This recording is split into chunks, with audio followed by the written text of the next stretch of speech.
आज के टाइम में SIP, EMI, इंश्योरेंस प्रीमियम या लोन पेमेंट अगर टाइम पे ऑटो डेबिट ना हो तो पेनल्टी लग सकती है और इसी प्रॉब्लम का सॉल्यूशन है ई मैंडेट। लेकिन यूनियन बैंक ऑफ इंडिया में ई मैंडेट का प्रोसेस क्या है, कैसे एक्टिवेट होता है, फेल हो जाए तो क्या करें, आज इस वीडियो में सब कुछ डिटेल में डिस्कस करने वाले हैं।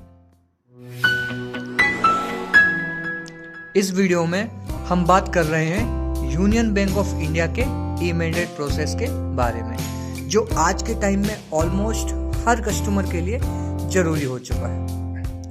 चलिए सबसे पहले हम जानते हैं कि ई मैंडेट क्या होता है। ई मैंडेट एक डिजिटल परमिशन होती है जिसमें आप बैंक को अलाउ देते हो कि वो फिक्स्ड अमाउंट या वेरिएबल अमाउंट आपके अकाउंट से ऑटोमेटिकली डेबिट कर सके। एग्जांपल्स के लिए SIP in mutual funds, loan EMI, insurance premium, credit card bill. मतलब हर बार मैन्युअली पेमेंट करने की टेंशन खत्म। चलिए अब हम जानते हैं कि एक पेपर मैंडेट होता है और एक होता है ई मैंडेट। तो दोनों में क्या डिफरेंस होता है, दोनों के क्या बेनिफिट्स होते हैं और दोनों के क्या नुकसान होते हैं, और कौन सा मैंडेट हमारे लिए ज़्यादा इजी है, ज़्यादा आसान है, पेपर मैंडेट या फिर ई मैंडेट। तो चलिए सबसे पहले जानते हैं हम पेपर मैंडेट। तो पेपर मैंडेट जो होता है वो फिजिकल फॉर्म में होता है। मतलब हमें पहले बैंक जाना होगा, वहाँ से हमें एक फिजिकल फॉर्म लेना होगा मैंडेट के लिए, है ना। वो फॉर्म को हम भरेंगे तो उसमें कम से कम 10 से 15 दिन हमें लगते हैं, ठीक है, फॉर्म भरने के बाद। बट इसमें एक चीज़ जो है ज़्यादा देखी जाती है वो है चांस ऑफ रिजेक्शन। मतलब रिजेक्शन के चांस बहुत ज़्यादा रहते हैं इसमें, क्योंकि या तो हो सकता है कि आपके जो सिग्नेचर आपने करे हैं वो मिसमैच हो गए हैं, या आपने कोई डाटा एंट्री गलत कर दी है, तो उसमें रिजेक्शन के चांसेस बहुत ज़्यादा हो जाते हैं, जिसमें हमें मैनुअल सिग्नेचर भी करना पड़ता है। अगर वहीं हम ई मैंडेट की बात करें तो इसमें प्रोसेस जो ई मैंडेट की होती है वो हमारी 100% ऑनलाइन रहती है। इसमें हमें फिजिकल फॉर्म कुछ भी नहीं भरना पड़ता है, सारी प्रोसेस ऑनलाइन रहती है, जिसकी वजह से इजी रहती है। बट इसमें की बेनिफिट ये भी है कि जैसे हम अगर मैंडेट करते हैं तो वो मैंडेट हमारा 2 से 3 मिनट में हो जाता है, जो कि हम पेपर मैंडेट में देखते हैं कि 10 से 15 दिन हमारे लगते हैं मैंडेट सक्सेस होने में, जहाँ पर हमारा मैंडेट ऑलमोस्ट 2 से 3 मिनट में हो जाता है। और इसमें एक चीज़ ये भी देखनी पड़ती है कि जो चांस ऑफ रिजेक्शन था जो पेपर मैंडेट में था वो हमारा यहाँ पे ऑलमोस्ट 0 हो जाता है। बहुत कम चांसेस रहते हैं कि हमारा जो है मैंडेट रिजेक्ट हो, ठीक है। और इसमें हमें जो वेरीफाई करना रहता है वो तो OTP या फिर हमारे नेट बैंकिंग क्रेडेंशियल्स के थ्रू हम वेरीफाई करते हैं। जैसा कि हमने पेपर मैंडेट में देखा कि वेरीफाई हम मैनुअल सिग्नेचर से करते हैं। कभी कभी सिग्नेचर थोड़े से हमारे अगर डिफरेंस हो जाते हैं जो हमारे बैंक में है तो हमारा मैंडेट रिजेक्ट हो जाता है। बट अगर हम यहाँ पर OTP या नेट बैंकिंग क्रेडेंशियल से करते हैं तो हमारा यहाँ पर जो है आसानी से ई मैंडेट रजिस्टर्ड हो जाता है ना। इसलिए आज ऑलमोस्ट सब कंपनीज ई मैंडेट कंपलसरी कर रही है। चलिए अब जानते हैं कि यूनियन बैंक के ई मैंडेट कहाँ यूज होता है, राइट। तो इसका मैंडेट यूज होता है हमारा म्यूचुअल फंड SIP में, राइट। जो SIP होती है वो मंथली हमारे अकाउंट से कटती है। वो किसके थ्रू कटती हैं, वो ई मैंडेट के थ्रू ही कटती हैं। तो उसके लिए हमें मंथली जो फ्रीक्वेंसी रहती है हमारे अमाउंट की वो ई मैंडेट के थ्रू हमें वैलिड करनी पड़ती है, राइट।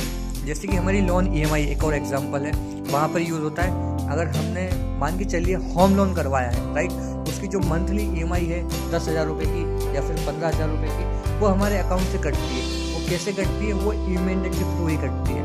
पहले हम ई मैंडेट का जो प्रोसेस करते हैं, जब ई मैंडेट हमारा सक्सेस हो जाता है उसके बाद मंथली हमारे अकाउंट से जो है लोन EMI कटती है।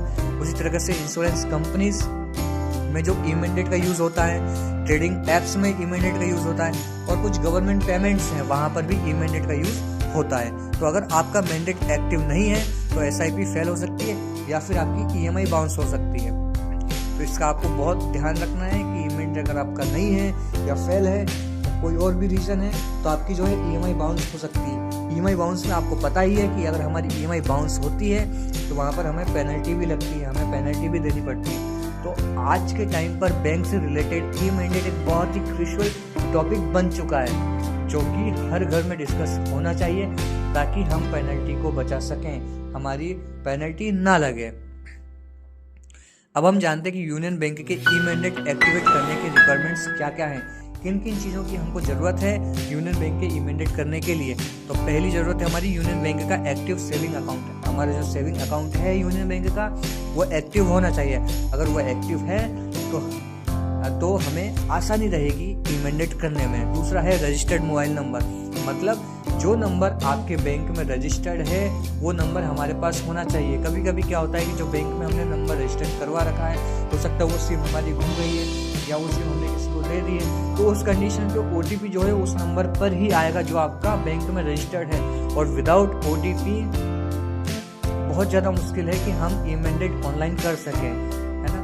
OTP बहुत ज़्यादा ज़रूरी, इसीलिए रजिस्टर्ड मोबाइल नंबर हमारे पास होना जरूरी है। तीसरा है डेबिट कार्ड और नेट बैंकिंग एक्सेस। जब हम ई मैंडेट करते हैं हमें डेबिट कार्ड या फिर नेट बैंकिंग की ज़रूरत पड़ती है, उसके बिना हम मैंडेट नहीं कर सकते हैं। अगर आपके पास डेबिट कार्ड है तो वेल एंड गुड, या फिर आपके पास नेट बैंकिंग का एक्सेस होना चाहिए। ये दो ही तरीके हैं जिससे हम ई मैंडेट ऑनलाइन 100% प्रोसेस कर सकते हैं। और चौथा है पैन लिंक्ड अकाउंट। मतलब आपका अकाउंट तो है, आपका यूनियन बैंक में अकाउंट है, राइट, बट अगर आपका पैन लिंक नहीं है तो मैंडेट फेल हो जाता है। तो आपका पैन भी लिंक होना चाहिए आपके अकाउंट से। तो ये 4 चीजें क्लियर होंगी तो प्रोसेस स्मूथ रहेगा।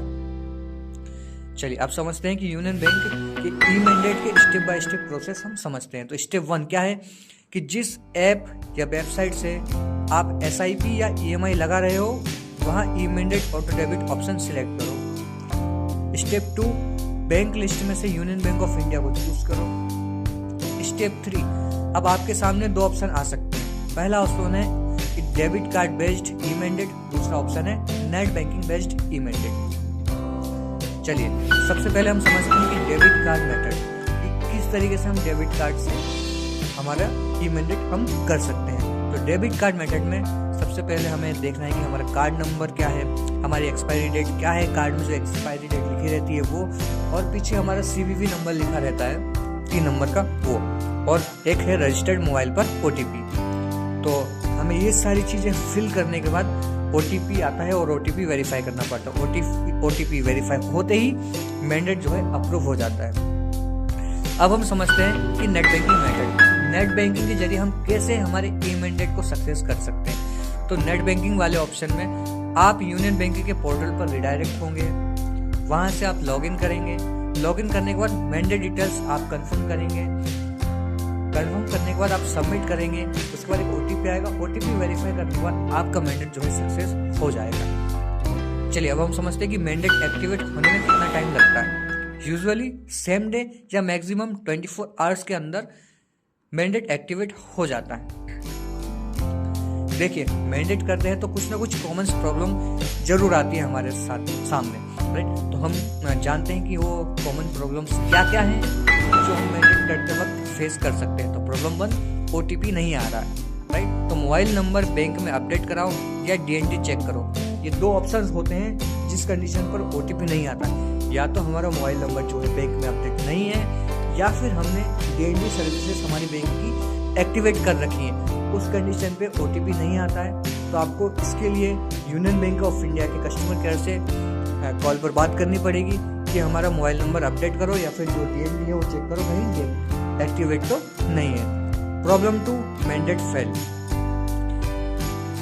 डेबिट कार्ड एक्सपायर चेक करो, अकाउंट में सफिशिएंट बैलेंस रखो। देखिए 2 कंडीशन रहती है। अगर हमारा डेबिट कार्ड एक्सपायर हो चुका है और हम मैंडेट कर रहे हैं डेबिट कार्ड के थ्रू, तो चांसेस है मैक्सिमम कि हमारा मैंडेट फेल हो।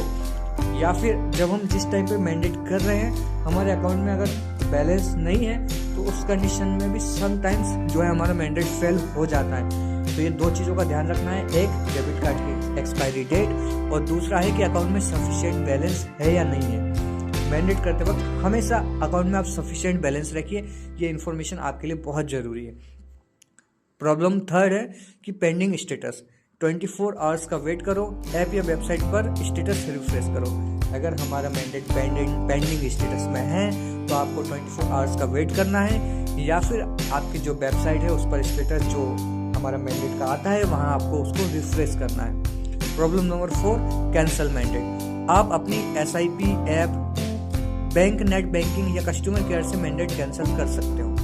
अगर आप चाहते हैं कि जो आपने मैंडेट किया है उसको कैंसिल करना है, एक कैंसिल करना भी एक लेंथी प्रोसेस है, राइट। तो आप कैसे आप अपनी SIP ऐप या फिर बैंक नेट बैंकिंग या कस्टमर केयर से मैंडेट कैंसिल कर सकते हो। एक सवाल जो ज़्यादातर सारे लोग पूछते हैं कि इस ई मैंडेट सेफ है, क्या ई मैंडेट सेफ है? तो हाँ, बिल्कुल सेफ है, क्योंकि RBI गाइडलाइंस फॉलो होती हैं, OTP बेस्ड ऑथेंटिकेशन होता है और आप जो है लिमिट सेट कर सकते हो। तो ये अगर हम तीनों कंडीशंस हमारे साथ में है तो इसका मतलब है कि ई मैंडेट जो है सेफ होता है। तो दोस्तों, आज हमने डिटेल्स में समझा यूनियन बैंक ऑफ इंडिया का e mandate process, activation, benefits, problems और सॉल्यूशंस। अगर वीडियो यूजफुल लगा हो तो लाइक, शेयर और सब्सक्राइब जरूर करें। अगर कोई डाउट हो तो कमेंट बॉक्स में लिखिए, मैं पर्सनली रिप्लाई करूँगा।